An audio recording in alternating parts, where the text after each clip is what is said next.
Yo, yo, yo. Okay, right. Getting into the zone. I'm in the zone. I never wear some hat like this. I'm also really warm. Should I wear this hat? I don't know. Okay.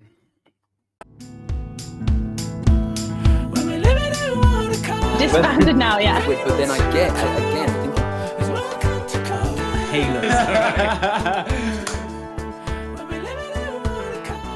Yo, yo, yo. Welcome to today's edition of Candler Crypt Chats with me, Dan Candler. Today we're speaking to Ravel Lumba, who is a singer-songwriter and he's an actor. He also performed at our Unbound Perspective event, our first Unbound event back in November. I'm going to get straight stuck into today's chat because I'm very much looking forward to it, to vibe with Ravel. He's got such a great energy, so it's going to be really interesting to free flow this bad boy and see what knowledge, inspiration and insights we can get from Ravel's journey, his creative journey and his creative identity. So let's do it, guys. Let's jump straight in. Yo, yo, yo, Ravel, how are you doing, my friend? You know what, man? I'm full of gratitude this morning. I love that. Yeah, this morning I'm full of gratitude. You know, and gratitude is a skill. You know, it's a skill. It's a muscle that you have to keep sharpening. I mean, I'm into meditation, and the moment my eyes wake up, that's when my brain goes off on one.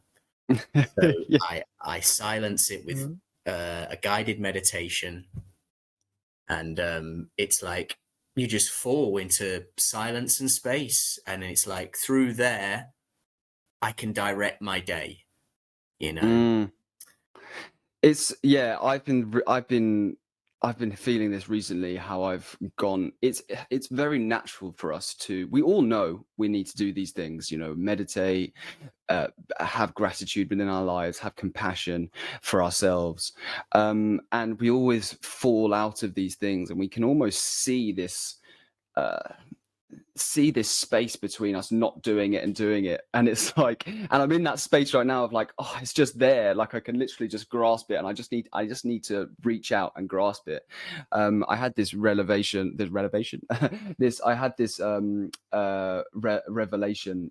last night, actually. I was like, you know what, I've not done my meditation and my gratitude sessions or even journaling in such a long time, and I can feel the decline in here, you know.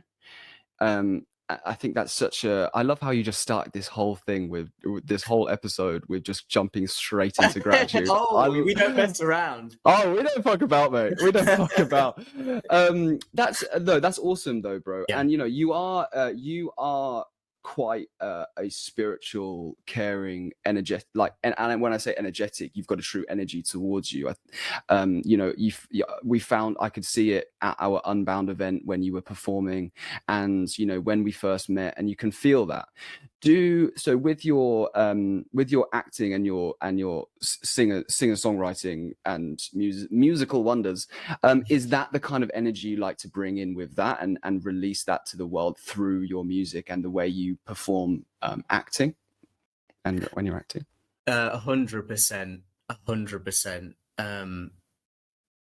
You know, I've got that Oscar Wilde quote, who is my favorite writer and human being when it comes to literature and stuff. He said, there is beauty and an energy that lies dormant inside every human being, awaiting to be woken.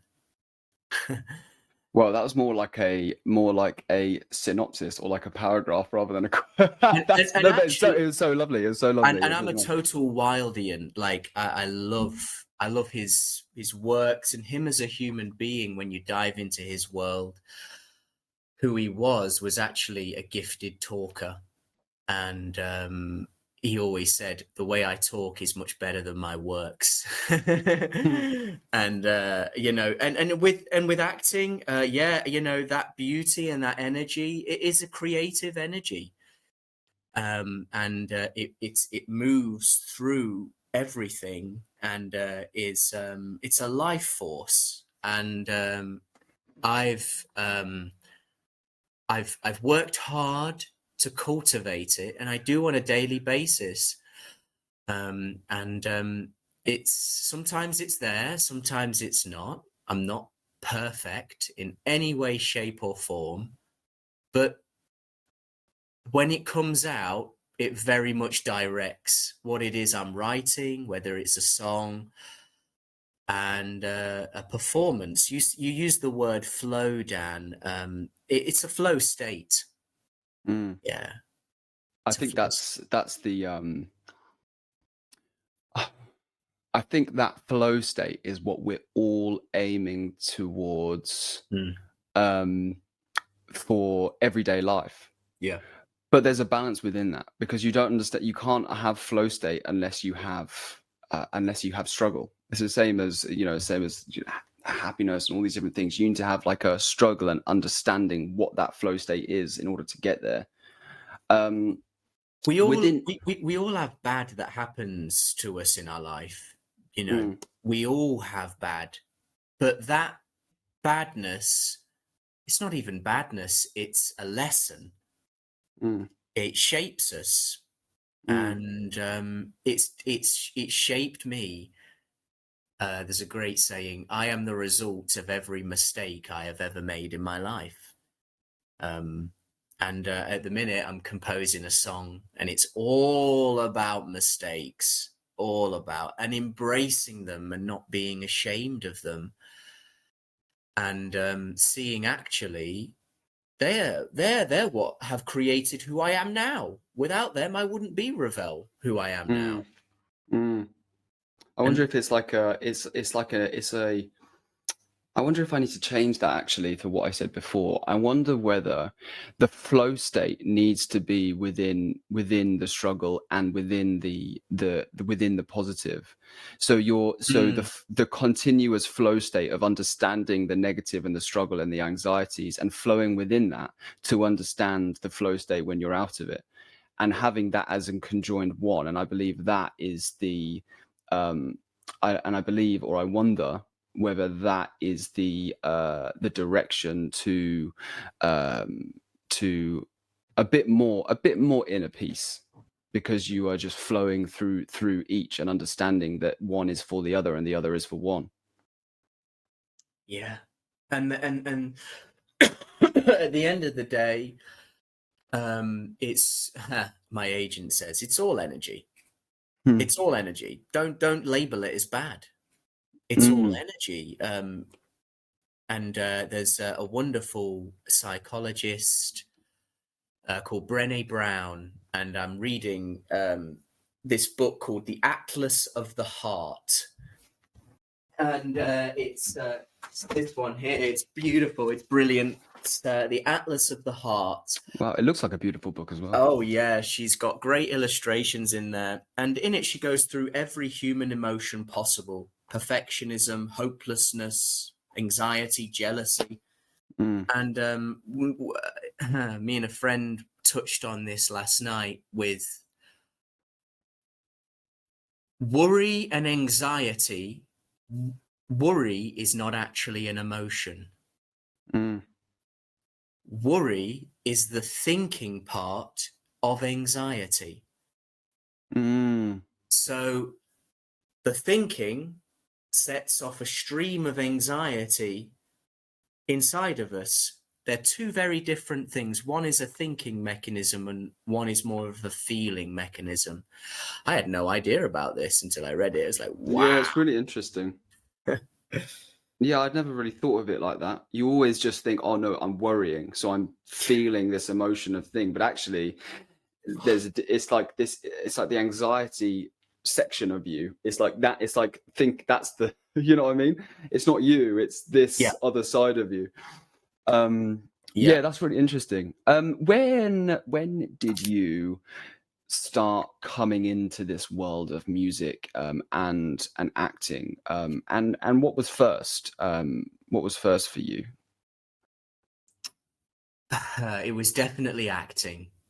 It was 100% acting. My dad used to take me to, when back in the days when there was video stores, you know. Oh yeah, blockbusters, baby.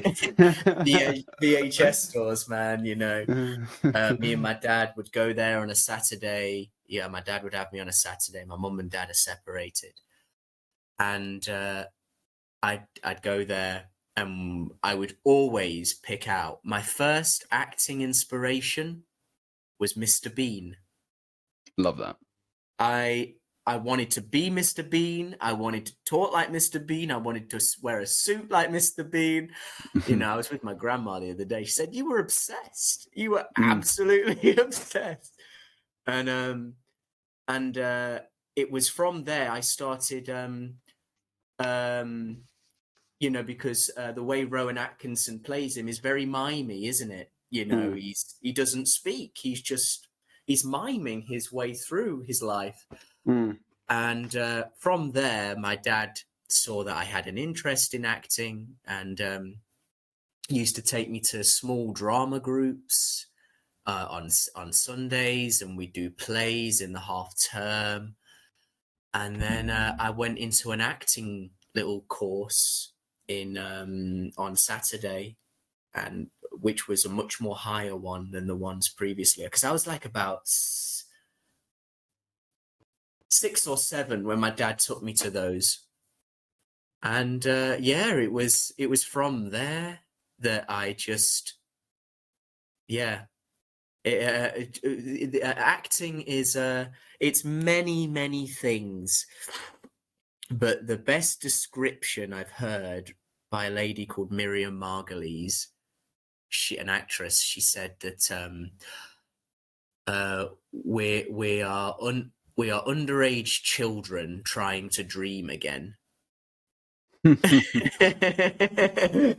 Actors are underage children trying and wanting to dream again, and play. It's a sense of play. So acting definitely came before the music, Dan. Definitely. That's great, and you can actually now kind of almost see the correlation towards that quote you just said to your now, you know, now the energy you provide when you're performing as a musician. You can see that energy, that playfulness, that child come through when you're releasing your creativity. Oh, yeah. So that's really interesting that you say that. So when did you start realizing that, you know, did you always have vocals? Did you always just kind of sing and then just thought, fuck it, I'm gonna start singing? Or when did that kind of journey start for you?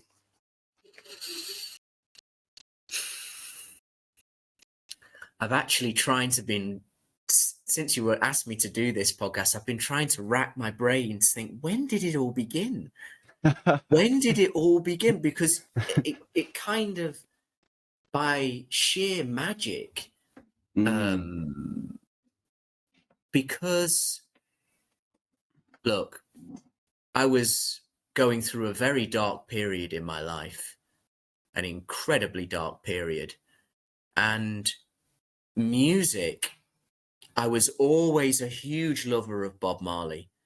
My mum used to play Bob Marley songs. My grandma used to blast Peter Tosh and the Wailers and reggae. I always loved reggae, and then I fell into the Beatles, and and all the 60s tracks were all there for me to explore. From, I say, maybe my teenage years, but I suppose the guitar came into my life when a friend of mine from my acting school, he's one of my closest friends, my dearest friends, Oliver Hannay, and he's an artist who lives in Norwich. Check out his work online. Shout out. Yeah, absolutely. He's helped me so much, not even just artistically, but personally and spiritually. We very much have the same brain. And as soon as our eyes met, it was like, we're going to know each other for a very long time. Like, the laughter and the chemistry is just, it's wonderful. Anyway, he was a guitarist, and he came in to the drama group on a Saturday, and he played his song "White Man Playing Reggae"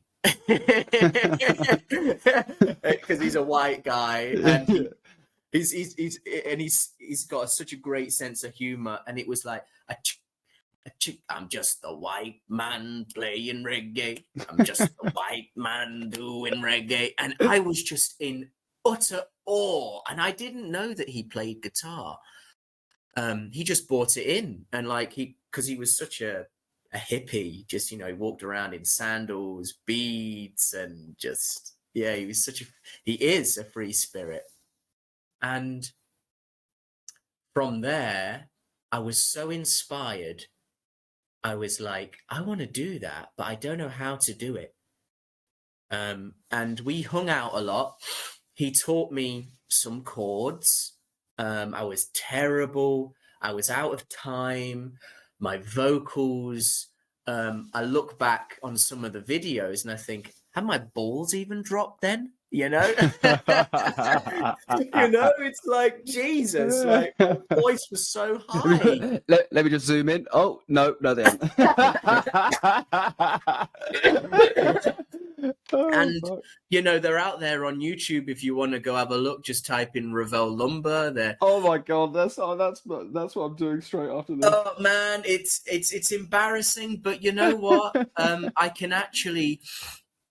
I sit there and I look at those young videos, and I see a guy trying his best, and he's out of tune, and he's out of not in harmony with his voice yet. I hadn't yet found my voice, but I don't look back and regret.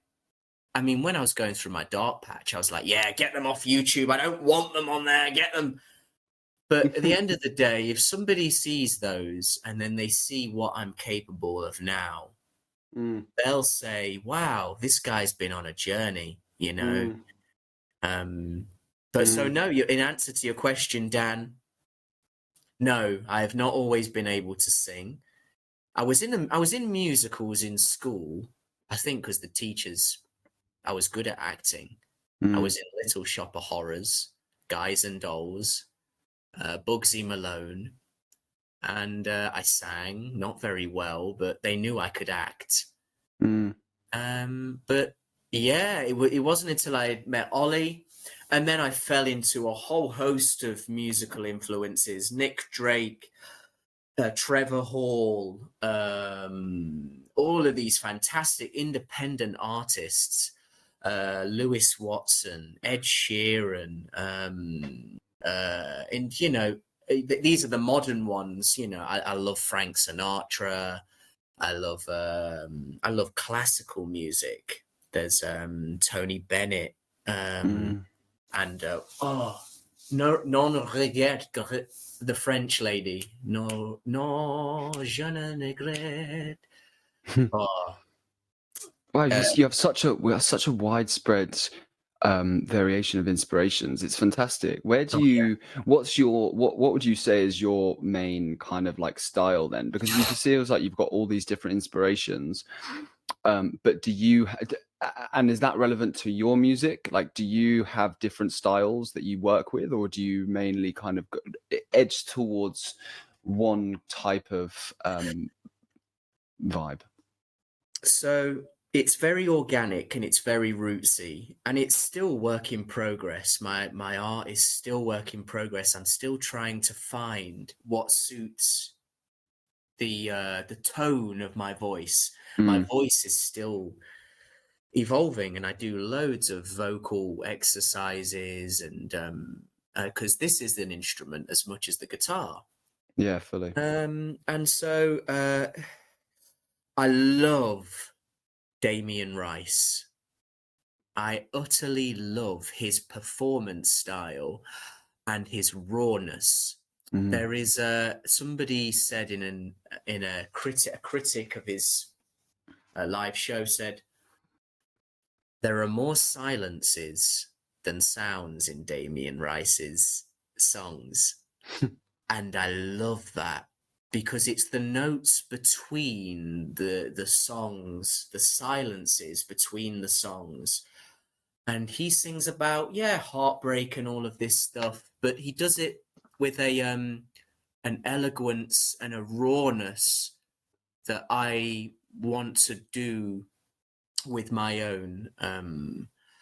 I love to incorporate Eastern mysticism, Eastern philosophy, Buddhism, into my lyrics, into the melodies, and it's for me, it is a spiritual experience, and by that I mean a healing experience. Mm. Yeah. Mm. No, I completely agree. Look, going back to what you said about the silence between the song, it's so prevalent. I listen to Joe Rogan quite a lot, and he's a comedian. He speaks to a lot of different comedians, Love him.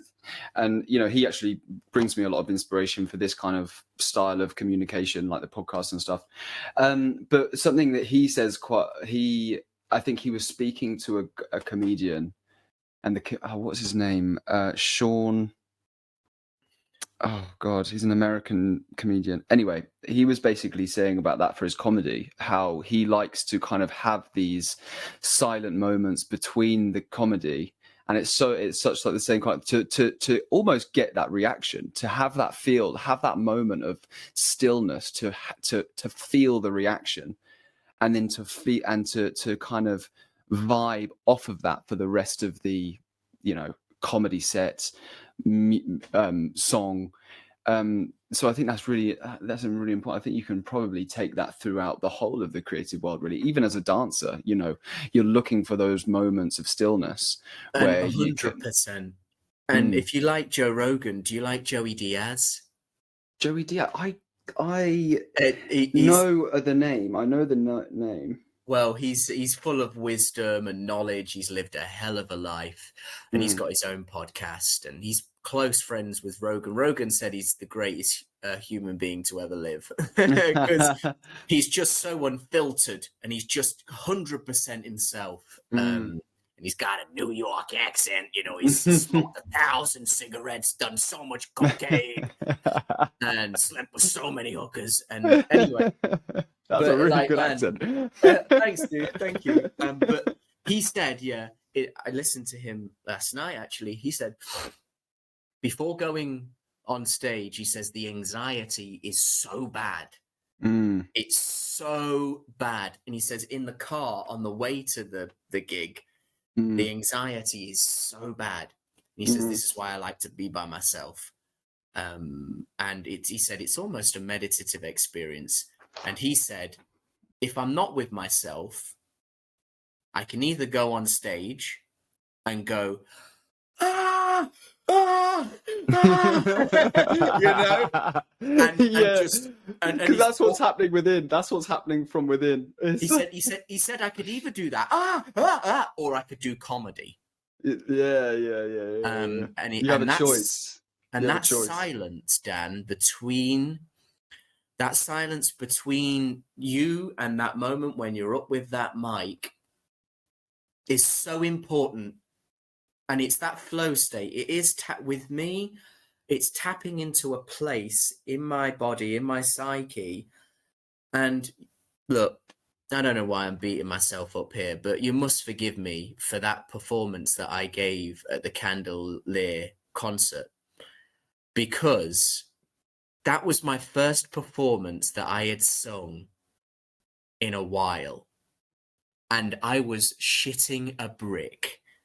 You would never have known, man. You would never have known. You gave such an amazing performance, and as well, to just have a random tango act come and perform in front of you as well, without you even knowing. That's what I wanted to ask, actually, about that experience of how you found it. And it's really interesting that you start by saying that, because, like I said, you just never would have known. And that's why I even said at the start, you know, your energy that you provided.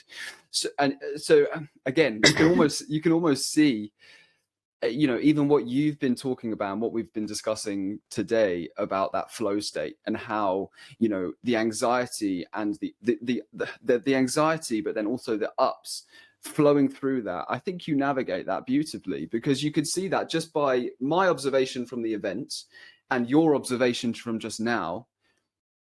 you can see that journey, and you can see that flow is very natural to you, and you allow it to happen in order to then execute what you need to execute. But you may not see it from then, but everyone else did, because everyone was raving.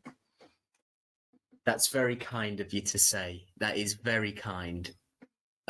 Within myself, and we are our own worst critic, whatever we do, right? We are the most evilest. I say I've got Hitler living inside my head sometimes. Like, he tells me off and he says, you are like, you know, you are shit. You didn't do this. You forgot this lyric. You forgot that. But you see, the dictator inside the mind. The inner dictator, absolutely. But you see, I hadn't done a performance in a while. I'd only been doing some recordings in the studio, and that was on me. But you may not have saw it, but I was. The thing was, I was out of tune with me. That I hadn't. You see, if I had done about 2 or 3 gigs before, I would have been okay. But it was more about for me, rushing, because I was in that mind state of I'm nervous and I think they know about it. Once I'm in that mind state, I'm not in the mind state of I'm here because I love doing what I do, and I want to convey my song of beauty, of truth, of joy, of whatever. As soon as I'm thinking, my friend explains it like this: I'm thinking that they're thinking that I'm thinking. It's a mind fuck, Dan. It's a massive mind maze. It's a mind maze of anxiety. Yeah, I completely. But as soon as you do what you've got to do, and be in this state of I'm in this moment. Let's slow this down. Let's not rush it, because I was in that mind state of I want to get off this stage because I can't. My mind is not in the present moment. I'm future tripping. I'm somewhere else, and I'm not in the now. And so, as a result, I felt I rushed it. There was nothing. I don't think there was anything wrong with the performance. I rushed it. And one thing I learned about Damien Rice's performance style as well, the guy paces himself. He slows down. It's like he brings the audience into his world. And through that, that's the flow state where you're able to look the audience in the eye. I was too afraid to look the audience in the eye that day because my mind was elsewhere. Yeah. But I walked away, and when I was on the train back home, I was writing notes. I was like, what can I do better? How can I improve for next time? And all of this came out. So I learned. It was the learning was the valuable part. That's amazing. And it's amazing that you can see that, because some people will just shut themselves off and go, no, fuck, like, oh, such a shit performance, and they will hold on to that. But it's nice to know and nice to see that you can look at the whole situation, the whole dynamics of what that was, and go, well, actually, like, this wasn't right, I felt like this here. Okay, cool. These are the reasons why that happened, and this is what I'm going to do next time. That is such a valuable skill to have. And it almost I was going to touch on what you were just saying about how about Damien Hirst and the silences again, and how it's very relevant to acting, right? That's the reason, like I said to you before this podcast about doing the podcast, my reasonings for doing the podcast. And also when I do acting, I've always noticed that I am exactly the same. I've been trained as an actor, and I've been trained in musical theatre, and I've done many different things. I know in myself I can do the things, but when it comes to anything, that comes to speaking, communication, or getting my words out, because of when I was a kid, having dyslexia my whole life and potentially ADHD and all these different things, and going through this school process of being put down because I couldn't understand how to read, or I refused to read because I felt so anxious. Those anxieties come into today's life, even though I've spent all these years trying to learn and trying to progress my skills, but I would always hold back. And it wasn't until I took that step to do the podcast, and to actually do a couple of like acting scenes and put myself in that uncomfortable zone, that I actually realized that I do have the ability to do these things, and I can flow within them. It's just about taking that step and putting yourself in that situation, and then through time, and then it's just continuous growth and continuous learning, continuous observation of what that is, and going, okay, you know what, actually I was really shit at that. I said that thing and it actually made no sense, so maybe next time I should listen a bit more, and maybe next time I should do this and do this and do this. And with that, you know, you constantly just progress, and you'll progress so much faster and so much faster and so much faster, and each time it will just become like a natural ordeal, like you know, like making toast, or like having a shit, or like fucking, you know what I mean? Like it all comes into one. Yes. I was earlier, basically I was going to start this by and I kind of just touched on it a little bit then about the whole acting stuff, but I was going to start this by seeing how you how would you say you correlate both the acting and the singing, and how do you see it fitting together? We tend to think of our creativity as separate, but I'm a true believer of it, and I'm sure you are as well, because you're a spiritual individual, but I'm a true believer that it is all connected, and all of our creativity is our identity, and we form our creative journey by those different things. But I think normal society teaches us and tells us that we are a label, we're a particular bubble, we're a particular direction. But how would you say your acting and your music kind of fits into one another, and how do they kind of weave to become the true creative individual that you are? We kind of touched on it a little bit with the whole science and stuff, but I'd love to hear your take on that.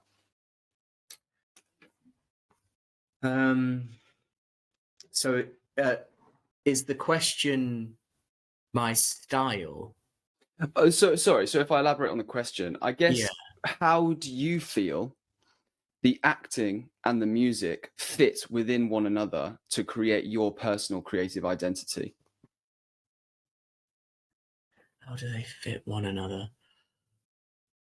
Do you feel like you impringe your acting, some of the takebacks from your acting into your music, and vice versa? So for instance, for me as a photographer and a model, I now see, because you can clearly see that you now have this awareness and this observation of your reality. I now clearly see, when I'm doing my photography, I actually communicate with the model in the sense of how I would model. So I would say, look, this is how I would do it. And as a model, I know this angle feels good, but this angle is a lot better as a photographer. And I intertwine my realities of my creativity in order to form my creative identity for the thing that I'm doing. Got ya. Right. So acting is a different kettle of fish to music. For me, acting is more of a collaborative creation, because you've got the director, you've got the producer, and you've got the writer. Now, the actor's job is to bring that text alive, bring that character and breathe life into it. But you've got the other ideas, not just your own. You know, I always say to myself, Ravel, don't be so arrogant that you don't take on anybody else's ideas here.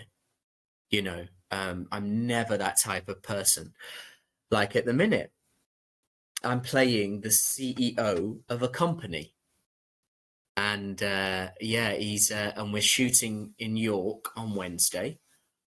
And the plot is that this guy has pumped loads of money into this this idea, and it's starting to fall to pieces.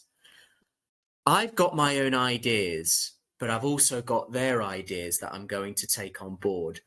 And we've already had a script read, but until I am in that moment where I'm with the other actors and I'm with the other director, that's when creation takes place. I walk around my home and I read the lines, I get the gestures and the mannerisms and the melody of the voice, and but it's a collaborative piece, because I love what other people bring to the table. Oscar Wilde said, "The ability to play gracefully with ideas." The ability to play gracefully with ideas. So play with your own and play with others. And actually, it's more fun. It's more fun when you do that. You know, between takes, what I like to do is just go up to the director and say, "Look, is this what you're seeing? Is it like what do you think needs bringing more out?" And I also like to see the monitor between takes. Some directors like it, some don't. I don't give a fuck. I'll just go up to the monitor and see it. Like I'll study, like, what is it I'm doing here? I like to see what it is I'm creating. Where's the emotion or the truth? And I'll just look at it and see, right, okay, that's what I'm doing. Right, okay, I need to bring it down. I need to bring it up. I need to find the in-between balance. Now, music. But both are energy things. Like you've got to have energy for the performance. Music is a more private energy. Acting is a more public energy because you are surrounded by the crew, you're surrounded by the set, you're surrounded by everyone involved in the show. Music is a private thing for me, and what I do. Perspective. Pardon? Sorry. I would say it's actually a really interesting perspective of how to look at both different things. You know, like I said before, I'm a very true believer of everything within all creativity is connected, but there is also, now listening to that, there is separations within energies. You know, like you said, yes, music is a public thing, but it is also a very internal thing. Yes. But then an acting is also an internal thing, but it is quite it is most of the time an external thing, because you're collaborating in order to create a character and create a scenario and a situation. But whereas the music, you take that and you run that for yourself. So it's almost like there's two. I've been saying this a lot recently. I said it on the last episode about there being two parallels, and it's the same as having these two parallels. And it's the same as what I was saying, how you can't just look at creativity, your singing, your music, your acting, you know, photography, modeling, as a one singular thing. It's all kind of connected. And I think that's so true within everything we do. There is a parallel. Yes, there is in music, within your music, let's just say, there is an inward energy, but then there is also an external energy. And those two coming together create what that energy is. It's a union. It's a union, yes. It's a union. Yes. But when I'm creating a song, I require isolation. I require isolation, and I need to be by myself. Sometimes I can pick it up. There can be people around. There's a melody or a chorus. I'm like, okay, and I'll record it. But my best stuff comes from me sitting by myself and just sort of humming, just scatting or whatever. And then the ideas in my psyche, the ideas flow. You know, I get a riff, I get a chord progression. I'm not one of those who can sit down with a pen and paper and a cup of tea and go, right, I'm going to write a song and this is how it's going. This is the title and this is how it is. I'm too intuitive for that. Mm. And you spoke about ADHD. I got diagnosed last year, and dyslexia and dyscalculia, blah, blah, blah. And I now see how that feeds into my creative process. I let it flow, Dan. I let it flow from the place where I go, that's a song that came outside of me. No, came from inside of me, sorry. That came from inside of me. And it's a magical process. But for me, it requires isolation.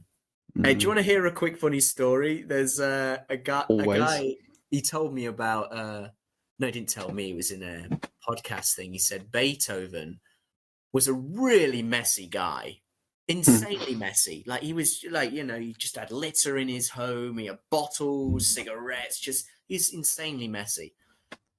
And his girlfriend came in at the time and she said to him, oh, what are you know, I can't live like this, you know, I'm going to leave you. I can't cope with all this mess, you know. And it's like, and Beethoven said, you'll never leave me. Yeah, you go on then. If you want to leave me, go on then, just go.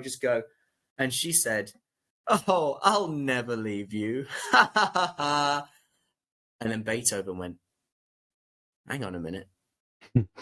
Ha ha ha ha. And from that he got his song.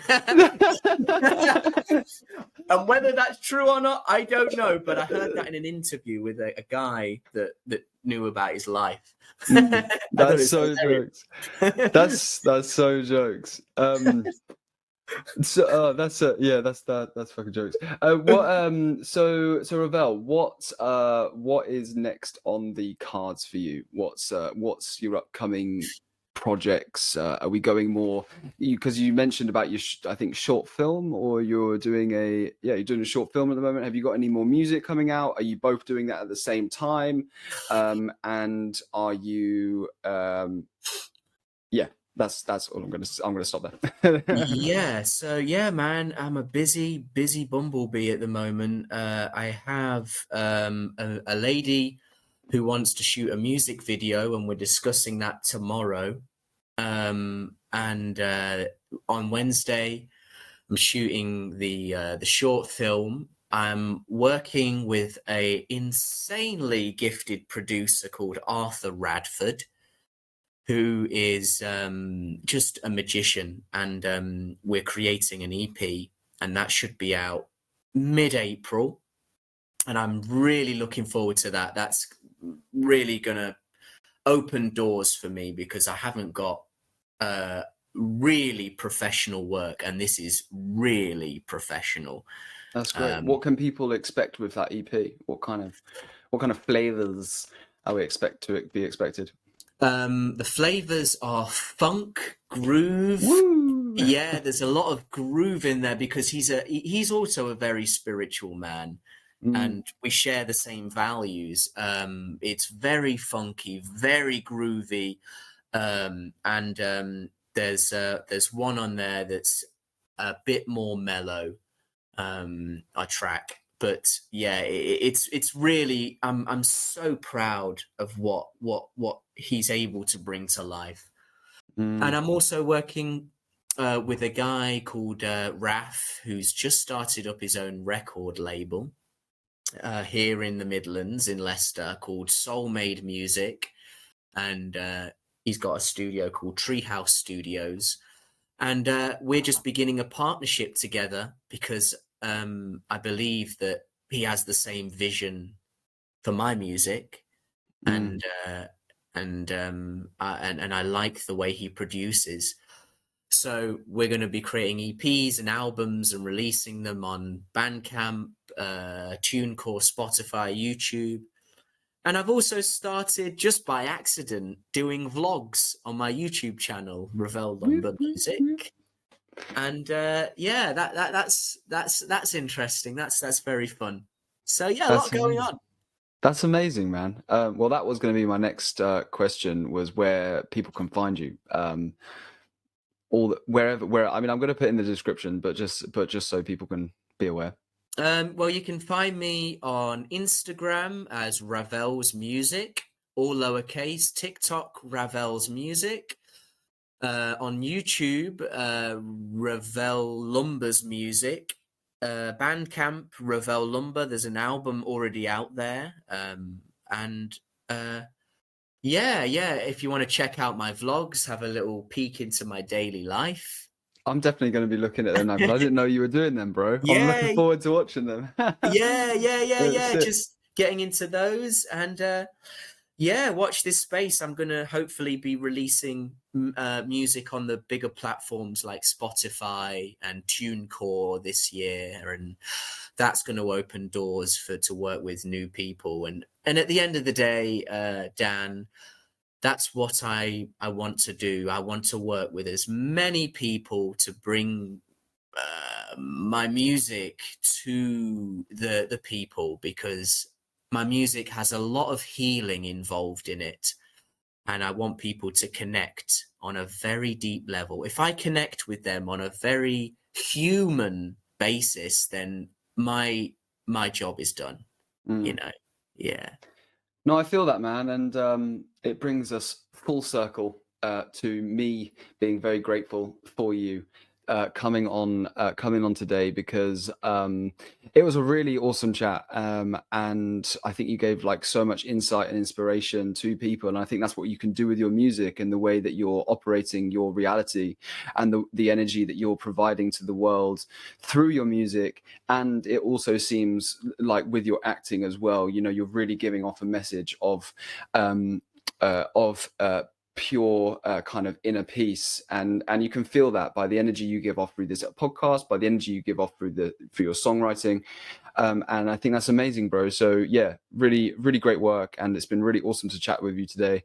So yeah, cool, man. Thank you so much, and thanks for coming on. Yeah, cheers. Thanks a lot, bro. One love. One love. Joke.